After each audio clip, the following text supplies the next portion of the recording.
তিনিটা পইণ্টত চলিব কোনফালে এইটো এনে ঘৰটো নপৰে নহয় চিধা মাটি খাই আছে দি দিব চমু কথা নহয়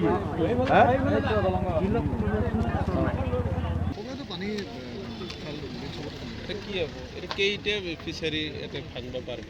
আৰু অলপ অলপ কাটি দিলে কি হ'ল কথাটো বেদখলকাৰীৰ বিৰুদ্ধে কঠোৰ হৈছে প্ৰশাসন আৰু এই মুহূৰ্তত যিহেতু আমি ঢিঙৰ ৰৌমাৰীত উপস্থিত আছোঁ আৰু আমি সামগ্ৰিকভাৱে পৰিৱেশ দেখুৱাইছোঁ ৰৌমাৰী বিল যিখন বিল ঐতিহ্যমণ্ডিত বিল আৰু এই যি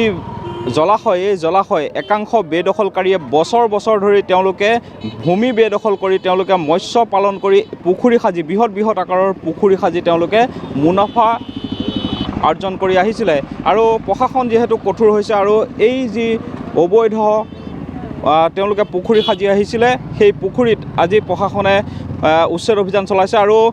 কেইবা শতাধিক বনোৱা ইয়াতে নিয়োজিত কৰা হৈছে আৰু যিসমূহ পুখুৰী সাজিছিলে বৃহৎ বৃহৎ আকাৰৰ বান্ধ সাজি মৎস্য পালন কৰি আহিছিলে সেই বান্ধসমূহ কাটি দিয়া হৈছে এনেদৰেই আমি দেখুৱাইছোঁ যিখন আমি ব্ৰিজৰ ওপৰত উপস্থিত আছোঁ এই ব্ৰিজৰ দুয়োপাৰে কেইবা শতাধিক বনোৱা ইয়াতে নিয়োজিত কৰা হৈছে আৰু পুখুৰীৰ যিসমূহ পাৰ সেই পাৰসমূহ কাটি দিয়া হৈছে আৰু আমি উল্লেখ কৰিব বিচাৰিছোঁ 4 দিন ধৰি ঢিঙত উচ্ছেদ অভিযান চলিব আৰু যিহেতু আমি ৰাজহ চক্ৰ বিষয়াগৰাকী আমি দেখা পাইছোঁ আমি তেওঁৰ পৰা জানিম যিহেতু উচ্ছেদ অভিযান ইতিমধ্যে আৰম্ভ হৈছে কেইটা স্থানত আৰম্ভ হৈছে আৰু কিমান বিঘা ভূমিত উচ্ছেদ অভিযান চলিব আমাৰ আজি বেচিকেলি তিনিটা জেগাত ষ্টাৰ্ট হৈছে আৰু আমাৰ এই উচ্ছেদ অভিযান আমাৰ 4 দিন চলিব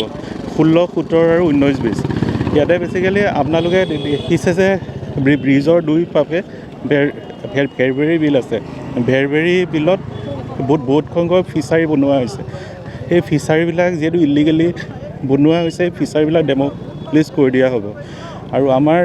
এই 16, 17 আৰু 19, 20 যিকেইটা হেৰি আছে এভিকশ্যন ড্ৰাইভ আছে এভিকশ্যন ড্ৰাইভত নিয়েৰলি 230 বিঘা মাটি ইয়াৰ পৰা ক্লিয়াৰ কৰা হ'ব আৰু ফিচাৰীৰ নাম্বাৰছ বুলি ক'লে 565টা ফিচাৰী হয় 565টা ইয়াতে ফিচাৰী আজি উচ্ছেদ নহয় এই 4 ডেজত কৰা হ'ব এইখিনি হয় ধন্যবাদ জ্ঞাপন কৰিছোঁ আমি পুনৰ উল্লেখ কৰিব বিচাৰিছোঁ যে ঢিঙৰ দল সংগঠনৰে হওক বা বৃহত্তৰ ৰাইজৰ স্বাৰ্থত মাত মাতি আহিছিল বিভিন্ন দল সংগঠনে যে এই যিসমূহ ভূমিসমূহত উচ্ছেদ অভিযান চলাব লাগে আৰু আজি দেখিবলৈ পোৱা গৈছে এনেদৰে যিহেতু এই স্থানত বুলডোজাৰ ইয়াতে সোমোৱাৰ কোনো পথ নাই যাৰ বাবে তেওঁলোকে বনোৱা ইয়াতে নিয়োজিত কৰিবলগীয়া হৈছে আমি পৰিৱেশ দেখুৱাইছোঁ পুখুৰীৰ যিসমূহ পাৰ আছে সেই পাৰসমূহ এফালৰ পৰা কাটি দিয়া হৈছে আৰু এই যিসকল বেদখলকাৰীয়ে তেওঁলোকে বছৰ ধৰি তেওঁলোকে এই ভূমিসমূহ বেদখল কৰি বৃহৎ আকাৰৰ পুখুৰী সাজি তেওঁলোকে মৎস্য পালন কৰি আহিছিলে আৰু ৰাইজে যিহেতু প্ৰতিবাদ সাব্যস্ত কৰিছিল কাৰণ এই ভূমিসমূহ তেওঁলোকে পুখুৰী সাজি বান্ধ দিয়াৰ ফলত বিভিন্ন গাঁৱত কৃত্ৰিম বানৰ কবলত পৰিবলগীয়া হৈছিলে আৰু বিশেষকৈ গুৰুজনাৰ পবিত্ৰ জন্মস্থানতো কৃত্ৰিম বানৰ কবলত পৰিবলগীয়া হৈছিল আৰু যাৰ বাবে এতিয়া দেখিবলৈ পোৱা গৈছে প্ৰশাসন যিহেতু কঠোৰ হৈছে আৰু 4 দিন ধৰি এই যিসমূহ অবৈধভাৱে যিসকলে ফিচাৰী নিৰ্মাণ কৰি তেওঁলোকে মৎস্য পালন কৰি আহিছে এই 565টা পুখুৰীত উচ্ছেদ অভিযান চলাব বুলি ইতিমধ্যে চক্ৰ বিষয়াগৰাকীয়ে জনাইছে আমি পুনৰ উল্লেখ কৰিছোঁ যে 4টাকৈ স্থানত 4 দিন ধৰি উচ্ছেদ অভিযান চলাব আৰু আজি 3টাকৈ স্থানত প্ৰশাসনে উচ্ছেদ অভিযান ইতিমধ্যে আৰম্ভ কৰিছে পুৱাৰে পৰা আৰম্ভ কৰিছে আমি পৰিৱেশ দেখুৱাইছোঁ যিহেতু ৰৌমাৰী যিখন ব্ৰিজৰ ওপৰত আমি উপস্থিত আছোঁ ৰৌমাৰীৰ ব্ৰিজৰ দুয়োপাৰে কেইবা শতাধিক বনোৱা ইয়াতে নিয়োজিত কৰা হৈছে আৰু যিহেতু প্ৰশাসনৰ যিসকল উচ্চপদস্থ বিষয়া তেওঁলোকো এই স্থানত উপস্থিত আছে আৰু আৰক্ষী হওক বা অৰ্ধসামৰিক বাহিনীৰ জোৱানসকল ইয়াতে নিয়োজিত কৰা হৈছে যাতে কোনো ধৰণৰ অপ্ৰীতিকৰ পৰিৱেশৰ সৃষ্টি নহয় তাৰ বাবে ইয়াত মোতায়েন কৰা হৈছে আৰু বৰ্তমান সময়ত দেখিবলৈ পোৱা গৈছে এই যিসমূহ অবৈধভাৱে যিসকল একাংশ লোকে যি পুখুৰী সাজিছিলে সেই পুখুৰীৰ পাৰসমূহ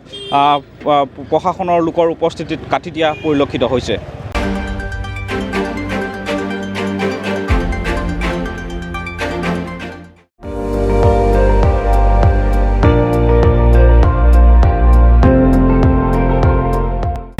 আপুনি চাই আছে ND24 সৰ্বশ্ৰেষ্ঠ নহয় সৰ্বোত্তমৰ দৌৰ